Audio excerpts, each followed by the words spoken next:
Hello student, आज मैं आपको बिजनेस अर्थशास्त्र, व्यावसायिक अर्थशास्त्र का एक टॉपिक है अर्थशास्त्र के अध्ययन की विधियां, एटलीस्ट उसके बारे में कुछ बताने की कोशिश कर रही हूँ। तो अर्थशास्त्र की कार्यविधि की रियल में इकोनॉमिक्स में वर्किंग मेथोडोलॉजी क्या है, किस स्टाइल से इकोनॉमिक्स में किसी भी एस्पेक्ट, किसी भी पॉइंट्स और किसी भी बिंदु को लेकर के किस स्टाइल से स्टडी की जाती है, कौन से नॉर्म्स, कौन से रूल्स और कौन से जो है उसको फॉलो किया जाता है। तो ये सारा मेथड जो है वो हम आज इस टॉपिक में देखने की कोशिश करेंगे। तो सबसे पहले है, अर्थशास्त्र का स्वरूप भी एक विज्ञान की भांति होता है। It means economics is also a science. अर्थशास्त्र भी विज्ञान की तरह होता है। जैसे हम साइंस में स्टडी करते हैं, किसी पर्टिकुलर पॉइंट्स को लेकर के डेटा कलेक्ट करके, एनालिसिस करके, क्लासिफिकेशन करके, कंक्लूजन करके, फीडबैक लेके जो भी कुछ होता है, तो जैसे साइंस में स्टडी का मेथड होता है उसी स्टाइल से इकोनॉमिक्स में भी किसी पर्टिकुलर पॉइंट्स या प्रॉब्लम्स को लेकर के स्टडी की जाती है। Then economics is also a science. Economics भी एक विज्ञान की भांति होता है। तो अर्थशास्त्र का स्वरूप भी एक विज्ञान की ही भांति होता है। यहाँ भी स्टडी का मेथड और सब कुछ प्रोसेस बिल्कुल साइंस की तरह ही होती है। अतः यह अपने नियमों एवं सिद्धांतों की खोज करने हेतु कुछ पद्धतियों का अनुसरण करता है। तो इकोनॉमिक्स जो है कुछ प्रिंसिपल्स जो है वो फॉलो ऑपरेट करता है, प्रोवाइड करता है। तो ये कुछ नियम और सिद्धांतों की खोज करने पर लगता है। अर्थशास्त्र में हम नए नए नियम खोजते हैं, नए नए सिद्धांतों का प्रतिपादन करते हैं और उन सिद्धांतों के आधार पर फिर हमारी इकोनॉमिक एक्टिविटीज को चेंज करने की कोशिश करते हैं। तो यह भी अपने नियमों और सिद्धांतों के प्रतिपादन हेतु कुछ पद्धतियों या कुछ रीतियों का अनुसरण करता है, जिस रीति या पद्धति के बेस पर इसने कोई पर्टिकुलर नियम या कोई पर्टिकुलर सिद्धांत बनाया हो। तो जब इसने नियम और सिद्धांत की खोज की तो किसी एक पर्टिकुलर प्रोसेस को फॉलो किया, किसी एक पर्टिकुलर पॉलिसी को फॉलो किया, किसी एक पर्टिकुलर स्ट्रेटेजी को अडॉप्ट किया, तो कुछ पद्धतियों का अनुसरण करता है। अर्थशास्त्र भी उन्हीं पद्धतियों का अनुसरण करता हुआ नियम और सिद्धांतों की खोज करता है। तो जिन तरीकों, अब इसने जो मेथड यूज किया हो नियम के प्रतिपादन और सिद्धांत के प्रतिपादन में, जिन तरीकों, प्रक्रियाओं, प्रोसेस को फॉलो किया हो, प्रणालियों, सिस्टम का प्रयोग किया इसने अपने सिद्धांतों व नियमों के प्रतिपादन में किया जाता है, उन्हें हम रीतियां कहते हैं।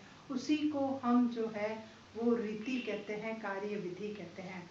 वापस समझ लिए, इसने जिन तरीकों, जिन प्रक्रियाओं, जिन प्रणालियों का प्रयोग अपने सिद्धांतों और नियमों के प्रतिपादन में किया, उन नियमों, उनको ही हम क्या कहते हैं, रीति कहते हैं। उसी का अर्थ जो है वो रीति से लगाया जाता है।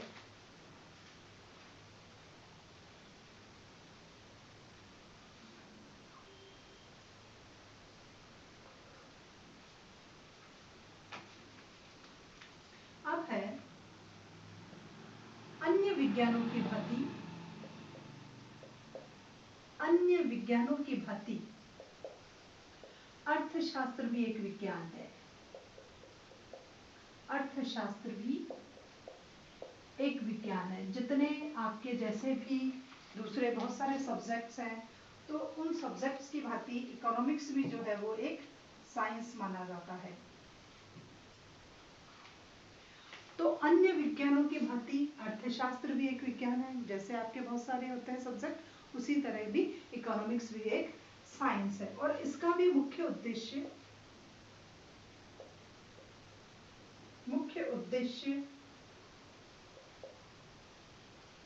आर्थिक तथ्यों,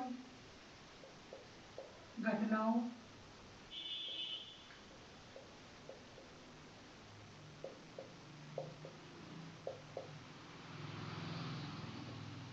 का अध्ययन, परीक्षण,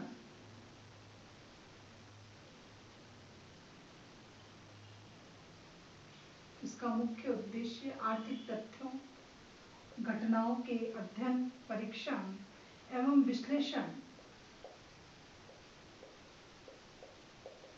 विश्लेषण द्वारा कारण व परिणाम के मध्य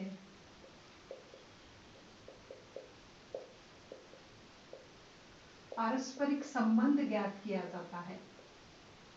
पारस्परिक संबंध ज्ञात किया जाता है।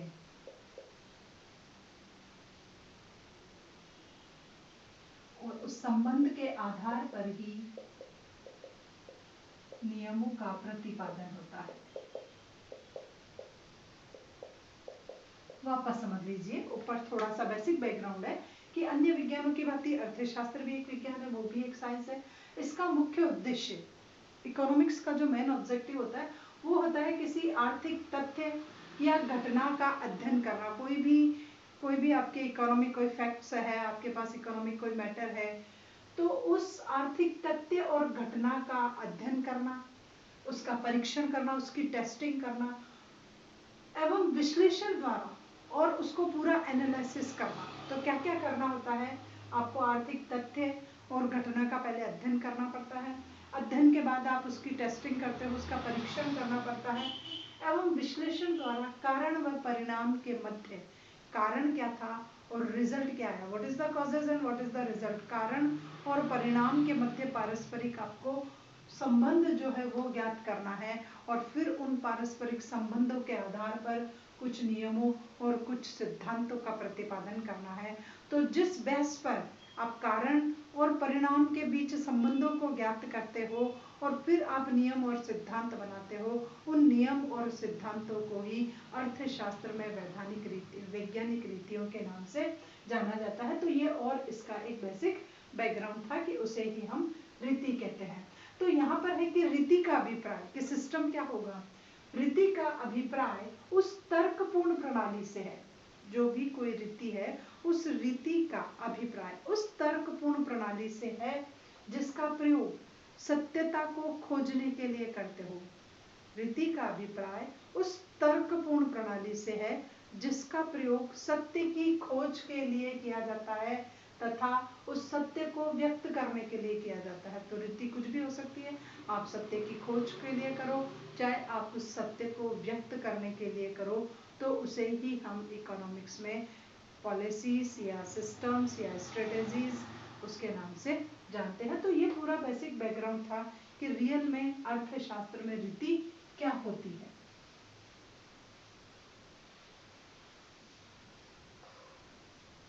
अब आता है कि there are two types of, हमारे अर्थशास्त्र में दो प्रकार की प्रणालियां हैं। अर्थशास्त्र का अगर आपको अध्ययन करना है तो आप अर्थशास्त्र के अध्ययन की आपके पास वैसे तो तीन प्रणालियां हैं। पहली है निगमन, दूसरी है आगमन और तीसरी है आपके पास वैज्ञानिक विश्लेषण। ये तीन प्रकार की प्रणालियां अर्थशास्त्र के अध्ययन के लिए काम में ली जाती है। तो सबसे पहले हम निगमन प्रणाली के बारे में देखेंगे कि निगमन प्रणाली क्या होती है। तो इकोनॉमिक्स की स्टडी करने के लिए ये क्लासिकल इकोनॉमिस्ट ने दी थी, प्राचीन है, परंपरागत है, परंपरावादी अर्थशास्त्रियों ने दिया है, मार्शल वगैरह जो थे उन्होंने इस नीति का प्रतिपादन किया और उसके बिहाफ पे उन्होंने इकोनॉमिक्स की स्टडी करने के लिए अपने एफर्ट्स लगाया और इकोनॉमिक्स के कुछ प्रिंसिपल को इसी पॉलिसी या इसी स्ट्रेटेजी के बेस पर उन्होंने मेथोलॉजी के बेस पर उसमें प्रिंसिपल्स जो है वो प्रोवाइड किए। तो ये निगमन प्रणाली प्राचीन प्रणाली है। सबसे पहली बात, इसके अंतर्गत हम मानव प्रकृति की कुछ आधारभूत, सामान्य, स्वसिद्ध एवं निर्विवाद बातों को आधार मानकर विशिष्ट की खोज करते हैं। अब यहाँ ये बात समझने की है, सबसे पहले इसमें किसका अध्ययन किया जाता है, मानव व्यवहार का अध्ययन किया जाता है। It is related from human beings and it is social science. ये जो है वो मानव व्यवहार से संबंधित होती है। यहाँ हम मानव का अध्ययन करते हैं। अब मानव की जो प्रकृति है उसके आधार पर सबसे पहले आपने कुछ आधारभूत बातें ले ली, कुछ आधारभूत, कुछ स्वयं सिद्ध जो अपने आप में ही सिद्ध है, कुछ निर्विवाद जिन पर कोई वाद ही नहीं है, जिस पर किसी ने बट किंतु लेकिन परंतु कभी किया ही नहीं हो, निर्विवाद है, स्वयं सिद्ध है, अपने आप में सिद्ध है, आधारभूत है, it means basic, it is related from human behaviour and human science, और निर्विवाद बातें हैं। अब इन सबको आपने क्या कर लिया, आधार मान लिया, और आधार मानकर आपने एक सिद्धांत को प्रतिपादित कर दिया और आधार मानकर विशिष्ट सत्य की खोज की। आपने कौन से सत्य की खोज की, यहाँ पर एक विशिष्ट सत्य को आपने ढूंढ निकाला। वो जो है ये कहलाएगा आपकी कि ये आपकी निगमन प्रणाली है, जहां आपने सामान्य बातों को मान करके कुछ स्पेशल फैक्ट्स जो है वो जनरेट कर लिए, तो ये कहलाएगी आपकी निगमन विधि। अब ये नीति क्या करती है, एक सबसे पहली बात ये समझ में आ गई, मानव व्यवहार से संबंधित है, आधारभूत स्वयं सिद्ध निर्विवाद बातों को आधार मानती है, आधार मान करके कुछ विशिष्ट सत्य की ओर ये अर्थशास्त्र को ले जाने का काम करती है। अब यहाँ हम क्या करते हैं, तो शाश्वत सत्य ले लेते हैं। शाश्वत सत्य से ये एक विशिष्ट सत्य की ओर चलती है। ये प्रणाली शाश्वत सत्य से विशिष्ट सत्य की ओर चलती है। शाश्वत मीन्स यूनिवर्सल ट्रुथ, बिल्कुल सच है, कहीं भी चले जाओ आप, वो सब तो सच ही रहेगा। तो किसी जनरल फैक्ट से, यूनिवर्सल ट्रुथ से एक स्पेशल ट्रुथ को आइडेंटिफाई किया जाता है। शाश्वत सत्य से ये एक विशिष्ट सत्य की ओर ये प्रणाली चलती है और उसी विशिष्ट सत्य की यहाँ पर खोज की जाती है। इसी विशिष्ट सत्य को इसमें खोजने का प्रयास किया जाता है, तो उसको हम निगमन प्रणाली कहते हैं, जहां इस प्रकार का लिया जाता है।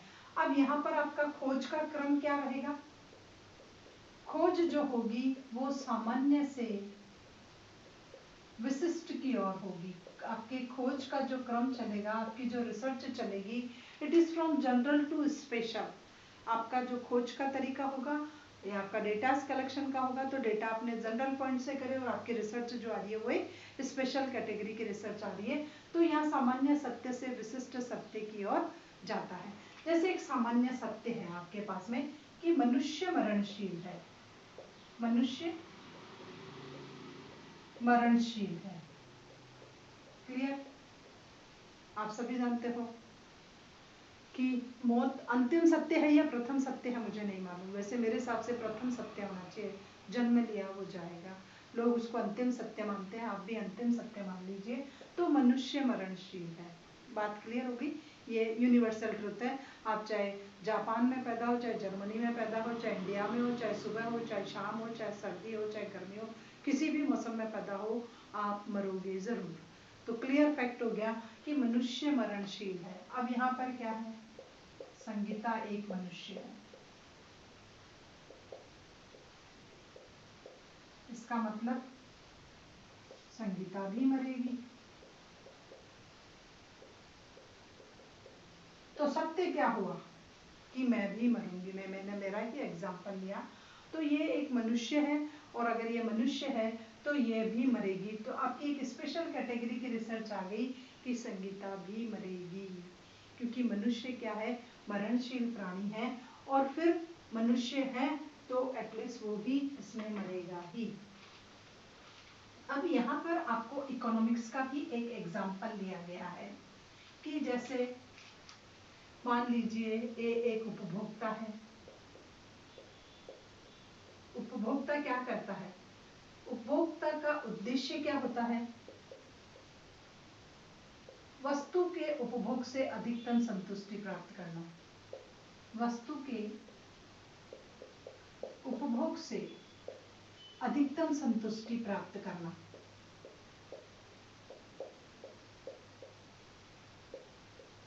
एक उपभोक्ता का उद्देश्य होता है कि वो जो वस्तु या कमोडिटी वो कंज्यूम कर रहा है, तो वो उससे क्या करे, अधिकतम संतुष्टि के लिए प्रयास करे।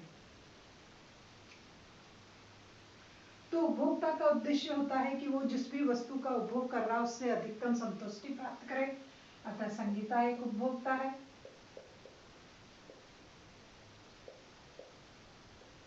और वो क्या चाहती है, उपभोग से अधिकतम संतुष्टि। क्या चाहती है, उपभोग से अधिकतम संतुष्टि। तो ये एक नया नियम निकल गया कि संगीता किसी पर्टिकुलर कमोडिटी के कंजम्पशन से मैक्सिमम सेटिस्फेक्शन चाहती है, क्योंकि उपभोक्ता का उद्देश्य ही यही होता है कि वो अधिकतम संतुष्टि प्राप्त करे। अब आप एक उत्पादक को ले लीजिए। उत्पादक क्या चाहता है? उत्पादक का उद्देश्य अपने लाभों को अधिकतम करना है। उत्पादक का उद्देश्य अपने लाभों को अधिकतम करना है।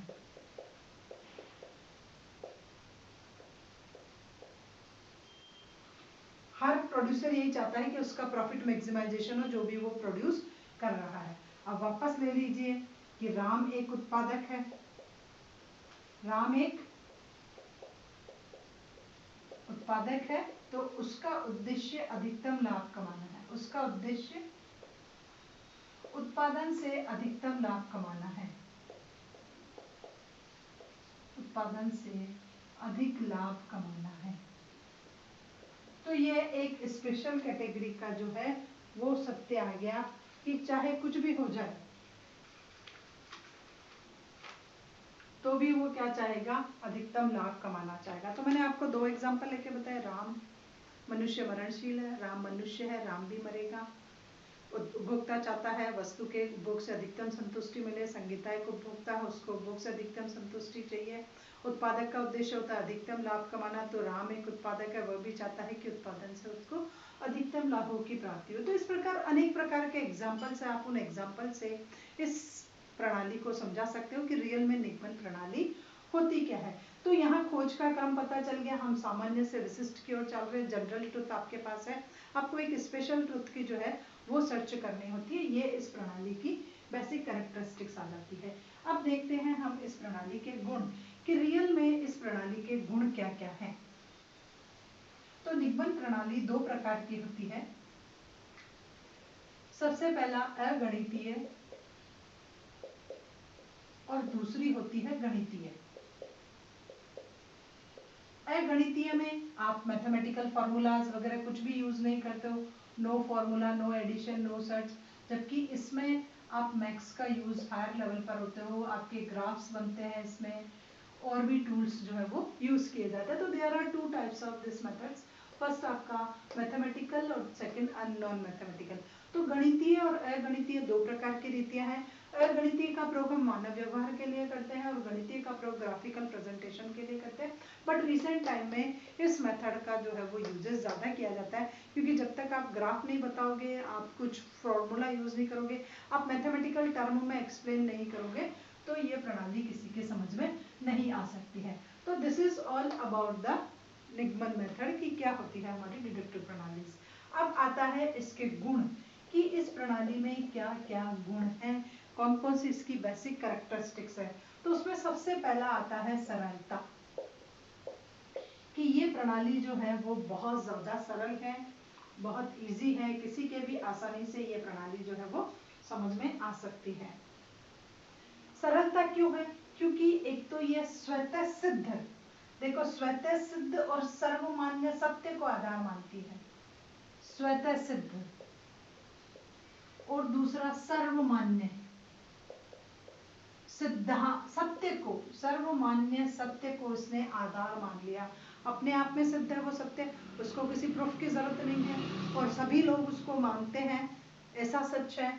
तो ऐसे सच को लेकर के अगर आप अपनी रिसर्च करते हो, अपनी इकोनॉमिक स्टडी को आगे बताते हो, तो ये सबसे सरल होगा, क्योंकि ये स्वतः सिद्ध और सर्वमान्य बातें आपको पता होगी, इसलिए आप इसको, इसकी स्टडी को बहुत इजी गोइंग समझ पाओगे और आसानी से इसका अध्ययन जो है वो कर करके अपने निष्कर्ष तक या अपनी रिसर्च के अंतिम छोर तक आप इससे आसानी से पहुंच सकते हो। उसके बाद है निश्चितता व स्पष्टता।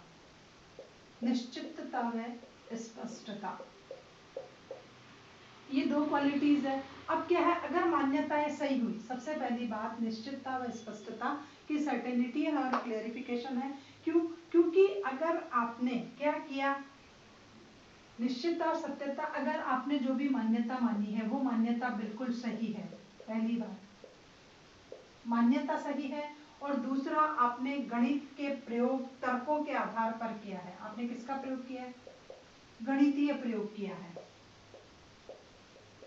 पहला जो मान्यता मानी आपने वो मान्यता बिल्कुल सही है, दूसरा आपने गणित का प्रयोग किया है, वो भी किसके आधार पर? तर्कों के आधार पर प्रतिपादित नियमों का। तर्कों के आधार पर प्रतिपादित नियमों का। तो अगर जब हम इस स्टाइल से प्रयोग करते हैं तो इसमें सर्टेनिटी रहेगी, क्योंकि एक तो आपने जो अजम्पशंस एज्यूम किया वो बिल्कुल राइट है, आपकी अगर मान्यता सही है तो भी सर्टेनिटी रहेगी।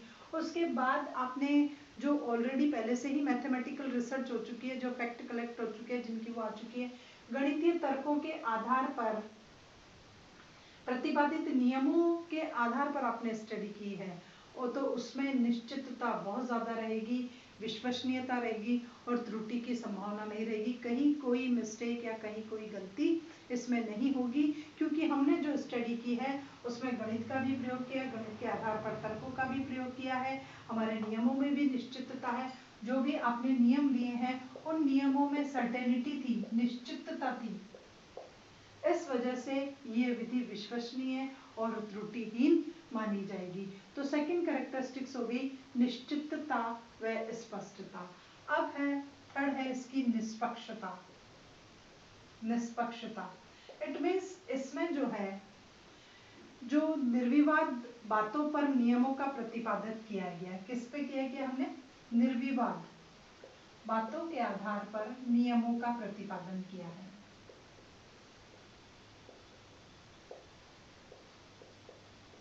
हमने ऐसी बहुत सी बातें ली हैं जिनके बारे में बट किंतु लेकिन परंतु ऑब्जेक्शन था ही नहीं, निर्विवाद बातों को आधार मान करके आपने इसकी स्टडी की है, तो निर्विवाद बातों के आधार पर अगर आपने नियमों का प्रतिपादन किया गया है, और इसमें क्या होगा, अन्वेषणकर्ता जो है,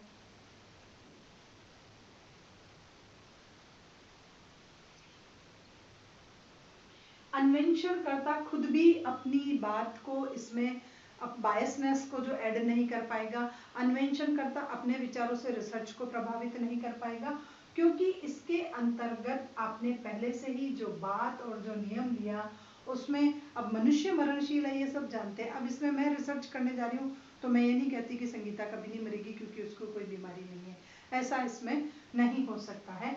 तो यहाँ हम कहेंगे कि अन्वेषणकर्ता अपनी बातों से रिसर्च को प्रभावित नहीं करता, जो भी अन्वेषण करता है वो अपनी बातों को, अपने मन की बातों को, अपने विचारों को इस रिसर्च में नहीं डाल सकता, इसलिए यहाँ पर निष्पक्षता रहेगी, अनुसंधान करने वाला व्यक्ति या अनुसंधान करने वाले की बातों से यहाँ आपकी रिसर्च जो है वो प्रभावित नहीं होगी।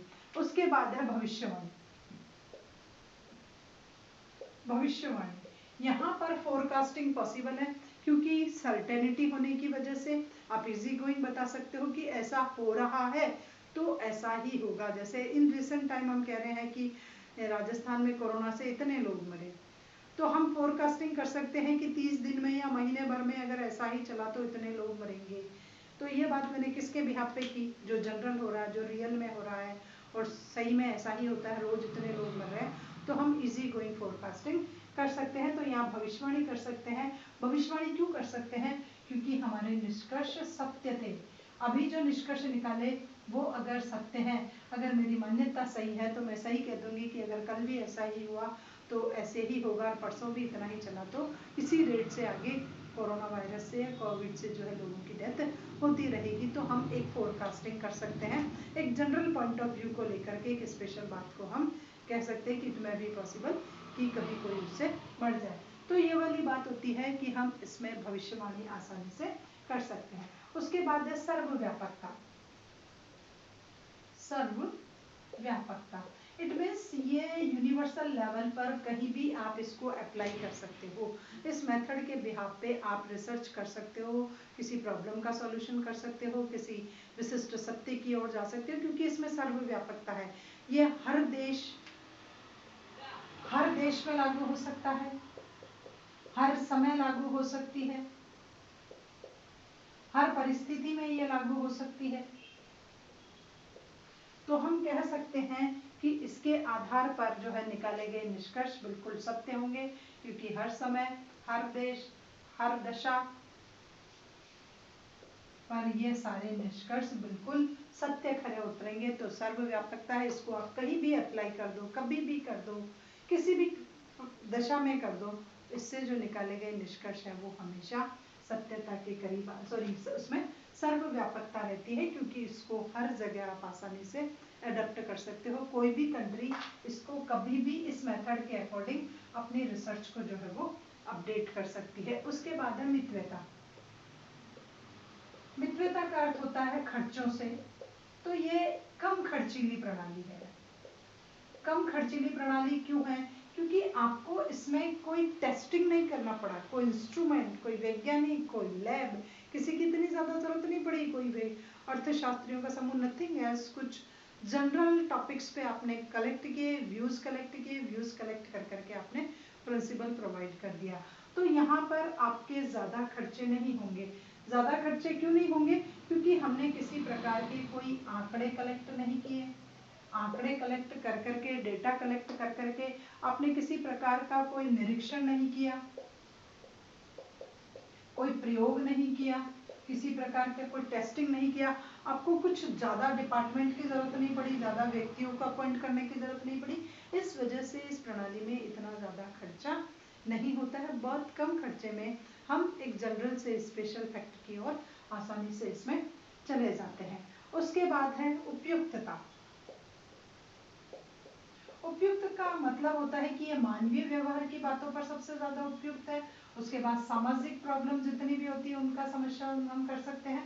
जहां पर किसी प्रकार के आंकड़े मिलते ही नहीं है, जिसके कोई डेटाज ही नहीं है, it is depend upon your psychology, your internal feelings etcetera. ये तो जहां पर किसी प्रकार के आंकड़े नहीं मिलते हो, डेटाज नहीं मिलते हो, वहां अगर हमें रिसर्च करनी पड़े तो इस मेथड के अकॉर्डिंग हम हमारी रिसर्च को आगे बढ़ा सकते हैं। जहां आपके पास ये नहीं हो, जैसे उपभोग का क्षेत्र है, बहुत कम डेटा मिलते हैं। विनिमय का है, उपभोग है, विनिमय है, वितरण है, इनके अगर हमारे पास डेटा नहीं होते हैं तो भी हम इस सेक्टर में स्टडी कर सकते हैं इस नियम के आधार पर। और उसके बाद लास्ट आता है आगमन की अनुपूरक। आगमन की अनुपूरक। तो ये मेथड जो है, अगर आपके आगमन प्रणाली से किसी प्रकार का कोई निष्कर्ष निकल करके आया है, वहां क्या था, विशिष्ट से जनरल की ओर आए हो, तो आप उसकी वापस रिसर्च कर सकते हो और उसकी वापस रिसर्च करके पता लगा सकते हो कि वो जहां शुरू हुआ था हम वहां पहुंचे या नहीं पहुंचे। क्योंकि यहाँ में क्या करना, वो जो जहां पहुंचा वापस निकल करके आया, और आप उसका तो निकलने का पॉइंट और आपका शुरू होने का पॉइंट दोनों एक ही है। वहां पर हम विशिष्ट से सामान्य की ओर जाते हैं, इसमें हम सामान्य से विशिष्ट की ओर जाते हैं। तो आप उस पॉइंट्स को लीजिए, वापस अपनी रिसर्च कीजिए और पता चलेगा कि उसका सामान्य बिंदु का जो रिजल्ट आया था अपना स्पेशल फैक्ट, तो वो स्पेशल फैक्ट जहाँ से शुरू हुआ वही है या नहीं है। तो उसकी भी टेस्टिंग इसके लिए हो सकती है। तो हम कह सकते हैं कि ये आगमन प्रणाली की भी पूरक है। उसके निष्कर्षों की सत्यता की जांच भी इस विधि के माध्यम से आसानी से की जा सकती है। तो अभी केवल इस लेक्चर्स में मैं इसकी इम्पोर्टेंस बता रही हूँ, आगे आने वाले लेक्चर में मैं उसकी डीमेरिट्स या जो भी है इसकी वो बताऊँगी।